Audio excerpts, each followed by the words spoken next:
Est-ce que les États-Unis, pour autant, ont fait ça comme une arme exprès?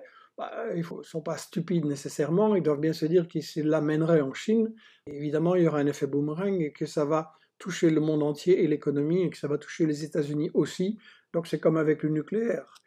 Maintenant, est-ce que moralement les États-Unis sont capables de faire ça? Je pense que c'est aussi le moment de s'interroger sur le modèle du co-occidental, le modèle que l'Europe appelle toujours à suivre.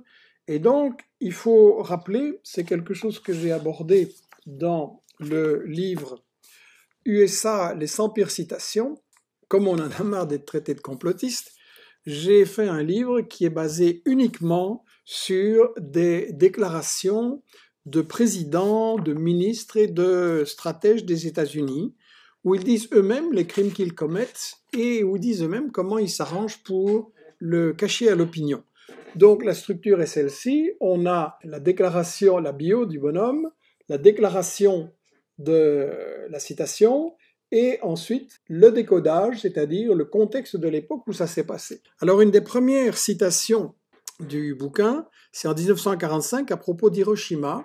Et là aussi, la décision de bombarder Hiroshima et Nagasaki a été vraiment criminelle et ça ressort des deux citations que j'ai prises ici du président Truman et de la direction des bombardements US. Truman déclare le 9 août 1945 « Le monde notera que la première bombe atomique a été lâchée sur Hiroshima, une base militaire, parce que nous souhaitions, lors de cette première attaque, éviter autant que possible de faire des victimes civiles. » Bien, Hiroshima n'était absolument pas une base militaire, et la citation de Truman est démentie par le propre service de l'armée US chargé d'organiser les bombardements, qui dit « Hiroshima et Nagasaki avaient été choisis pour cible en raison de leur forte concentration d'activité et de population. » Voilà. Alors l'argument qu'on entend encore toujours, c'est que oui, les États-Unis ont fait ça pour mettre fin à la Deuxième Guerre mondiale parce que les Japonais continuaient à résister. C'est faux, et en réalité, le vrai but de Truman était de créer un choc psychologique pour intimider l'Union soviétique en lui disant « Voilà, on a la bombe atomique, vous pas, maintenant vous devez accepter notre domination mondiale. » Les États-Unis ont refusé de partager l'énergie atomique, comme Einstein les savants l'avaient proposé, et ils ont alors obligé l'URSS à fabriquer sa propre bombe et une course aux armements qui a fait énormément de gaspillage de moyens financiers. Et donc, c'était pas du tout nécessaire pour mettre les Japonais à genoux. Il était déjà, des négociations avaient commencé, et MacArthur, qui commandait les armées US du Pacifique Sud, a reconnu, et c'est dans le bouquin, il n'y avait aucune nécessité militaire. L'ami d'Einstein, qui avait inauguré le projet Manhattan de création de l'arme nucléaire, a assimilé Hiroshima au crime nazi. Ça, c'est une première chose dont les États-Unis sont tout à fait capables. Et à propos des armes chimiques, il faut rappeler, les gens de ma génération s'en souviennent, mais il faut le rappeler et l'expliquer aux jeunes, qu'ils ont développé des armes chimiques contre le Vietnam d'une manière catastrophique. On a ici une déclaration en 89 du général Curtis LeMay de l'US Air Force. C'est lui qui avait en 1945 ordonné de lancer des bombes incendiaires sur les civils des villes japonaises. Et Curtis LeMay disait « Il n'y a pas de civils innocents ». Il s'adressait à ses pilotes. « C'est leur gouvernement et vous combattez un peuple. Vous n'êtes plus en train d'essayer de combattre une armée. Donc l'idée de tuer de soi-disant spectateurs innocents ne me dérange pas vraiment. » Curtis LeMay, 89. Il disait aussi dans ses mémoires « Je suppose que si j'avais perdu la guerre, j'aurais été jugé comme criminel de guerre. » Effectivement. Au Vietnam, l'US Air Force a déversé 80 millions de litres d'agent orange. Voilà comment ça se faisait. 80 millions de litres d'agent orange. C'est un herbicide extrêmement toxique. Et donc ça contenait 400 kilos de dioxine produit par Monsanto, et Dow Chemical. Il faut savoir qu'1,5 kg de dioxine suffirait à détruire toute vie à New York. Ils ont déversé 400 kilos sur les champs et les forêts du Vietnam. C'est un des agents polluants les plus toxiques au monde.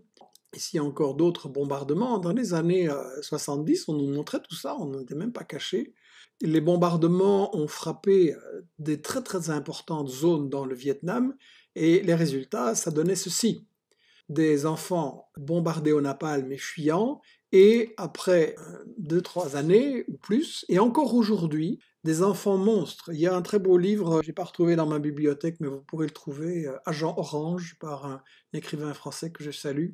Et aujourd'hui encore, vous avez des gens, là j'ai choisi une des photos encore les plus soft, vous avez des enfants qui naissent sans bras, avec un œil au milieu de la figure, avec épouvantable.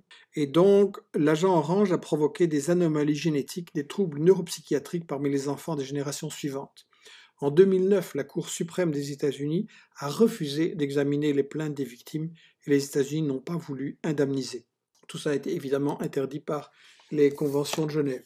Voilà donc sur les crimes des États-Unis au Vietnam. Un autre exemple, c'est l'Irak. On a déversé des armes à uranium appauvri en Irak.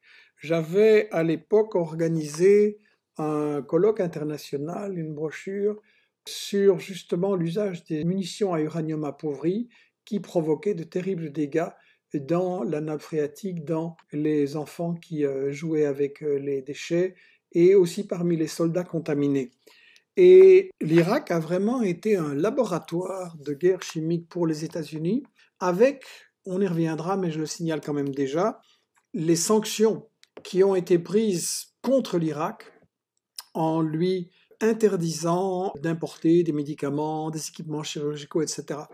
Et donc moi j'ai visité l'Irak en 93, après la guerre, et on voyait des enfants qui étaient, j'ai vu des enfants qui étaient monstrueux, quoi. C'était insoutenable comme image, et c'était la sanction, l'impact des sanctions du blocus économique, tout simplement, y compris du blocus des médicaments et des appareils chirurgicaux organisés par les États-Unis et respectés par l'Europe. Et ce crime-là, les États-Unis en étaient fiers. Vous avez Madeleine Albright, ici, la ministre des Affaires étrangères de Clinton, qui en 1996 déclare, interviewée à la télévision, la vidéo est facile à trouver, le journaliste de CBS lui demande « 500 000 enfants sont morts à cause des sanctions privant l'Irak de nourriture, de médicaments et de matériel médical. Est-ce que ça en valait la peine ?»